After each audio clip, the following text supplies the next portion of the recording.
ലോകത്തിലെ തന്നെ ഏറ്റവും പുരാതനമായ ക്രൈസ്തവ സമൂഹമാണ് കേരളത്തിലെ സുറിയാനി ക്രൈസ്തവ സമൂഹം.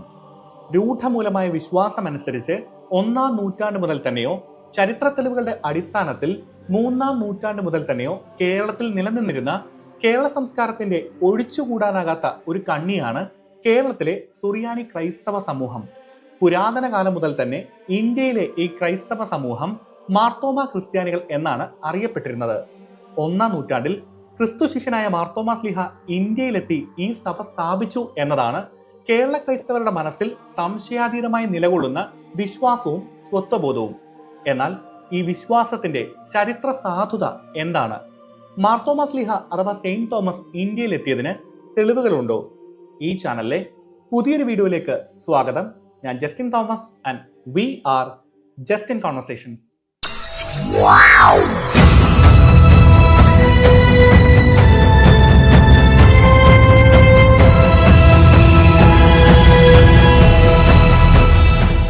പതിനാറാം നൂറ്റാണ്ടിൽ കേരളതീരത്തെത്തിയ യൂറോപ്യന്മാർ തിരഞ്ഞത് കേരളത്തിന്റെ കാർഷിക വിളകൾക്കൊപ്പം പടിഞ്ഞാറൻ ക്രൈസ്തവ ലോകത്ത് കഥകളിലൂടെ മാത്രം കേട്ടറിവുള്ള പുരാതനമായ ഒരു ക്രൈസ്തവ സമൂഹത്തെ കൂടിയായിരുന്നു.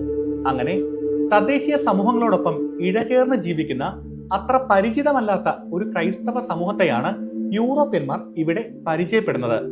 അങ്ങനെ യൂറോപ്യൻ സ്വാധീനത്തിൽ ഭരണപരമായും സാമുദായികമായും സാംസ്കാരികമായും ഈ ക്രൈസ്തവ സമൂഹത്തിന് പിന്നീട് മാറ്റങ്ങൾ ഉണ്ടായി എങ്കിലും കാലക്രമേണ പല ഉപവിഭാഗങ്ങളായി പിരിഞ്ഞുപോയെങ്കിലും അന്നും ഇന്നും മാറ്റമില്ലാതെ നിലനിൽക്കുന്ന ഒരു സ്വത്വബോധമാണ്, ശക്തമായ വിശ്വാസവുമാണ് മാർത്തോമാ ശ്ലീഹയുടെ ഇന്ത്യ സന്ദർശനം.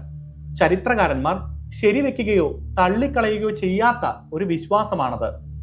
AD 1-ാം നൂറ്റാണ്ടിന്റെ 5-ാം ദശകത്തിൽ മാർത്തോമാ ശ്ലീഹ ഇന്ത്യയിൽ എത്തി എന്നതാണ് പാരമ്പര്യം.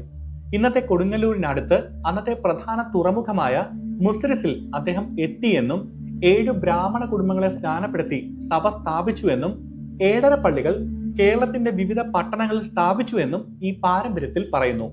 ഇത്തരം ഒരു സംഭവത്തെപ്പറ്റി ചരിത്രത്തിൽ എന്തെങ്കിലും തെളിവുകളുണ്ടോ? 1-ാം നൂറ്റാണ്ടിൽ മാർത്തോമാ ശ്ലീഹ വന്നു എന്നതിനും അന്ന് ഇവിടെ ഇങ്ങനെ ഒരു പുതിയ വിശ്വാസ സമൂഹം ഉടലെടുത്തു എന്നതിനും 1-ാം നൂറ്റാണ്ടിൽ നിന്ന് ലിഖിതമായ തെളിവുകൾ ഒന്നും തന്നെയില്ല.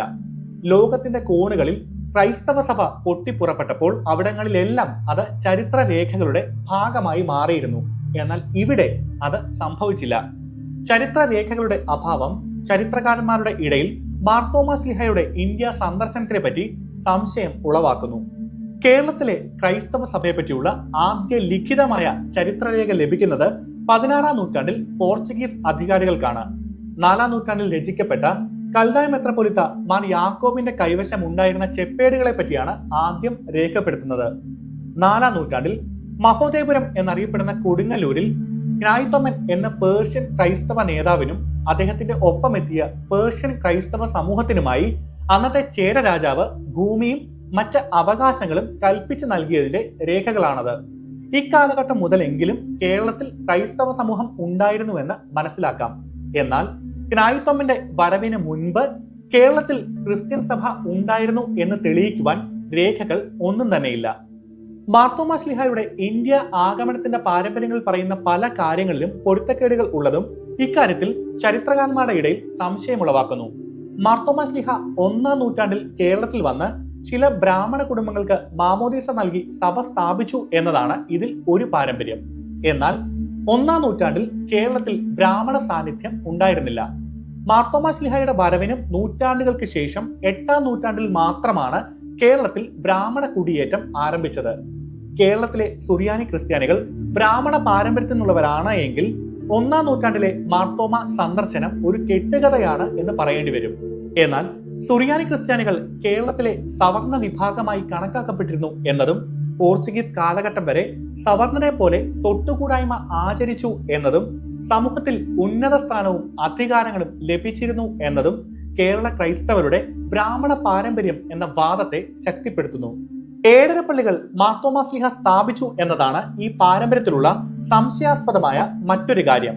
ആദ്യ നൂറ്റാണ്ടുകളിൽ ക്രൈസ്തവ ദേവാലയം എന്നൊരു സങ്കല്പം ഉണ്ടായിരുന്നില്ല. ചെറിയ കൂട്ടായ്മകളായിട്ടാണ് ആദ്യ നാളുകളിൽ ക്രൈസ്തവർ ആരാധിച്ചിരുന്നത്. റോമാ സാമ്രാജ്യത്തിൽ ഉടനീളം ഇക്കാലയളവിൽ ക്രൈസ്തവ സഭ നിയമവിരുദ്ധമായതുകൊണ്ട് തന്നെ പരസ്യമായ ദേവാലയങ്ങൾ ഉണ്ടായിരുന്നില്ല. അതിനാൽ തന്നെ ക്രിസ്ത്യൻ സഭയുടെ ഹൃദയഭൂമികയായിരുന്ന റോമാ സാമ്രാജ്യത്തിന് പുറത്ത് ദേവാലയങ്ങൾ സ്ഥാപിക്കപ്പെട്ടു എന്ന് അനുമാനിക്കുവാൻ സാധിക്കുകയില്ല. അതുകൊണ്ട് തന്നെ 7.5 പള്ളികൾ എന്നത് 4-ാം നൂറ്റാണ്ടിന് ശേഷം കേരളത്തിലെത്തിയ ക്രൈസ്തവ സഭയുടെ കേന്ദ്രങ്ങളായിരിക്കാം എന്ന് അനുമാനിക്കുവാനേ സാധിക്കുകയുള്ളൂ. മാർത്തോമാ ശ്ലീഹായുടെ ഭാരതയാത്രയെപ്പറ്റി വീണ്ടും ഭിന്ന അഭിപ്രായങ്ങൾ നിലനിൽക്കുന്നുണ്ട്. പേർഷ്യയിൽ നിന്ന് കരമാർഗം വടക്കു പടിഞ്ഞാറൻ ഇന്ത്യ വഴിയാണ് അദ്ദേഹം കേരളത്തിൽ എത്തിയിട്ടുണ്ടാവുക എന്നൊരു അനുമാനം നിലവിലുണ്ട്.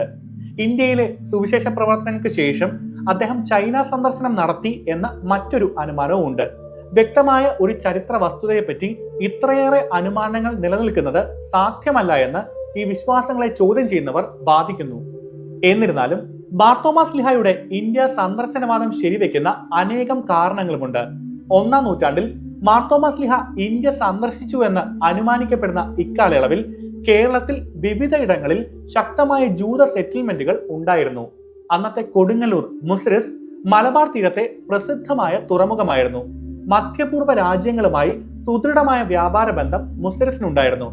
മുസിരിസിൽ അന്നുണ്ടായിരുന്ന ജൂത സമൂഹവുമായുള്ള ബന്ധത്തിൽ മാർത്തോമാ ശ്ലീഹ ഇന്ത്യ സന്ദർശിക്കുവാനുള്ള സാന്ദർഭികമായ എല്ലാ സാഹചര്യങ്ങളും ഉണ്ടായിരുന്നുവെന്ന് നമുക്ക് മനസ്സിലാക്കുവാൻ സാധിക്കും.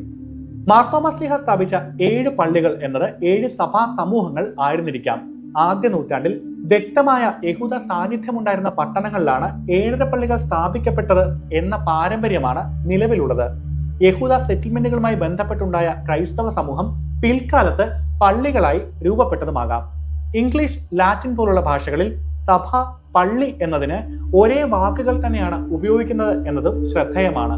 യഹൂദന്മാരുടെ ഹീബ്രു ഭാഷയിൽ ക്രിസ്തുവിന്റെ ദേശമായ നസ്രത്തുമായി ബന്ധപ്പെടുത്തി നൊസ്രിൻ എന്ന വാക്കാണ് ക്രൈസ്തവരെ വിളിക്കുന്നത്. മറ്റു ഭാഷകളിലോ ക്രൈസ്തവ സംസ്കാരങ്ങളിലോ നസ്രത്തുമായി ബന്ധപ്പെട്ടൊരു വാക്ക് ക്രൈസ്തവ സഭയെ സൂചിപ്പിക്കുവാൻ ഉപയോഗിക്കാറില്ല.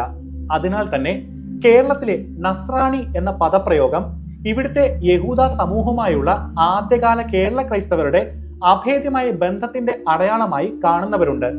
മാർത്തോമാ ശ്ലീഹായുടെ പ്രവർത്തനത്തിന് അനുയോജ്യമായ ഒരു ഹീബ്രു മലയാളം ഇക്കോസിസ്റ്റം ഇവിടെ നിലനിന്നിരുന്നു എന്നതിന് സംശയമില്ല. ക്രിസ്തുവിന്റെ ശിഷ്യന്മാരിൽ മറ്റൊരാളുടെ പേരുമായും കേരളത്തെ ബന്ധപ്പെടുത്തി കാണുന്നില്ല എന്നതും മാർത്തോമാ പൈതൃകത്തിന്റെ ശക്തി കൂട്ടുന്നു. ആദ്യകാല രേഖകൾ മുതൽ ഇവിടുത്തെ ക്രൈസ്തവർ മാർത്തോമൻ പൈതൃകം മുറുകെ പിടിച്ചിരുന്നു. മറ്റൊരു ശ്ലീഹായുടെ പേരും പറയപ്പെട്ടിട്ടില്ല. മാർത്തോമാ ശ്ലീഹയെ പറ്റിയും ലോകത്ത് മറ്റൊരിടവുമായി ബന്ധപ്പെട്ടും പാരമ്പര്യങ്ങളില്ല. ഗ്രീക്ക്, ലാറ്റിൻ, സുറിയാനി ഭാഷകളിൽ എഴുതിയിരുന്ന അനേകം ക്രൈസ്തവ ഗ്രന്ഥകാരന്മാർ ആദ്യകാലം മുതൽ തന്നെ മാർത്തോമാ ശ്ലീഹയെ ഇന്ത്യയുമായി ബന്ധപ്പെടുത്തി കാണുന്നു. അതിനാൽ തന്നെ മാർത്തോമ ഇന്ത്യയിൽ വന്നു എന്ന ശക്തമായ പാരമ്പര്യം കേരളത്തിനും ഇന്ത്യക്കും പുറത്ത് മറ്റു പലയിടങ്ങളിലും ശക്തമായി നിലനിൽക്കുന്നു എന്നതും മാർത്തോമാ ശ്ലീഹായുടെ ഇന്ത്യ ആഗമനത്തിന്റെ വിശ്വാസ്യത വർദ്ധിപ്പിക്കുന്നു. തദ്ദേശീയമായ 1-ാം നൂറ്റാണ്ടിൽ എഴുതപ്പെട്ട ചരിത്രരേഖകൾ ഒന്നും തന്നെ ഇല്ല എന്നതാണ് വിമർശകർ ഉന്നയിക്കുന്ന ഏറ്റവും വലിയ വാദം. എന്നാൽ പാശ്ചാത്യ രീതിയിൽ ആനുകാലിക സംഭവങ്ങൾ ചരിത്രം എന്ന പേരിൽ എഴുതി വെക്കപ്പെടുന്ന രീതി കേരളത്തിലോ ഇന്ത്യയിലോ അന്ന് ഉണ്ടായിരുന്നില്ല. വിദേശ സഞ്ചാരികൾ എഴുതിയ യാത്രാക്കുറിപ്പുകളൊക്കെയാണ് അന്നത്തെ കേരള ചരിത്രത്തെ മനസ്സിലാക്കുവാൻ നാം ഉപയോഗിക്കുന്നത്. ചെറിയ വ്യാപാര കപ്പലിൽ വന്ന് കേരള യഹൂദ സമൂഹത്തിൽ പ്രവർത്തിച്ച ഒരു പലസ്തീൻകാരനെ പറ്റി അന്ന് കേരളത്തിൽ ചരിത്രരേഖകൾ ഉണ്ടാകുവാൻ സാധ്യതയില്ല. അതിനാൽ തന്നെ ചരിത്രരേഖകളുടെ അഭാവം മാർത്തോമാ സന്ദർശനത്തെ ഖണ്ഡിക്കുവാൻ മതിയാകുന്നതല്ല എന്നതാണ് ഇത് വിശ്വസിക്കുന്നവരുടെ ഏറ്റവും ശക്തമായ വാദം. മാർത്തോമാ ശ്ലീഹായുടെ പേർഷ്യയിലെ പ്രവർത്തനത്തിന്റെ ഭാഗമായി പേർഷ്യയിൽ വെച്ച് ക്രൈസ്തവർ അവരുടെ പിൻതലമുറ കേരളത്തിലേക്ക് കുടിയേറി പാർക്കുകയും അവരാണ് കേരള ക്രൈസ്തവരുടെ മുൻതലമുറ എന്നും അനുമാനങ്ങളുണ്ട്. അങ്ങനെയാണെങ്കിൽ തന്നെയും മാർത്തോമാ ശ്ലീഹായുടെ പ്രേഷിത പ്രവർത്തനത്തിന്റെ ഫലമാണ് കേരളത്തിലെ ക്രൈസ്തവ സഭ എന്ന് തന്നെ പറയേണ്ടി വരും. വാദപ്രതിവാദങ്ങൾ തുടർന്നുകൊണ്ടേയിരിക്കും. ഈ ചോദ്യത്തിന് വ്യക്തമായ ഒരു ഉത്തരം ലഭിക്കുവാൻ സാധ്യതകളുമില്ല. കേരളത്തിലെ അന്നത്തെ സാംസ്കാരിക പ്രത്യേകതകൾ കാരണം വ്യക്തമായ ഒരു റിട്ടൺ ഡോക്യുമെന്റ് മാർത്തോമ ആഗമനത്തെ സാധൂകരിക്കുവാനോ നിരാകരിക്കുവാനോ ഉതകും വണ്ണം ലഭിക്കുവാനും സാധ്യതകളില്ല. എന്നാൽ മാർത്തോമ ആഗമനത്തെ ശരിവെക്കുന്ന സാഹചര്യ തെളിവുകളുണ്ട്. ആരാധനാ പാരമ്പര്യങ്ങളിലും മറ്റ് എഴുത്തുകളിലും അത് പരാമർശിക്കപ്പെടുന്നു. മാർത്തോമ ആഗമനത്തിൽ വിശ്വസിക്കുന്നവർക്ക് അതിൽ തുടരുവാൻ മതിയായ കാരണങ്ങളാണ് ഇവയെല്ലാം. വിശ്വാസങ്ങളും സത്യാന്വേഷണങ്ങളും തുടരട്ടെ. ആ പ്രതീക്ഷയോടെ ഈ വീഡിയോ ഇവിടെ അവസാനിക്കുന്നു. പക്ഷേ കോൺവെർസേഷൻസ് അത് തുടർന്നുകൊണ്ടേയിരിക്കും. We were just in conversations. Good bye.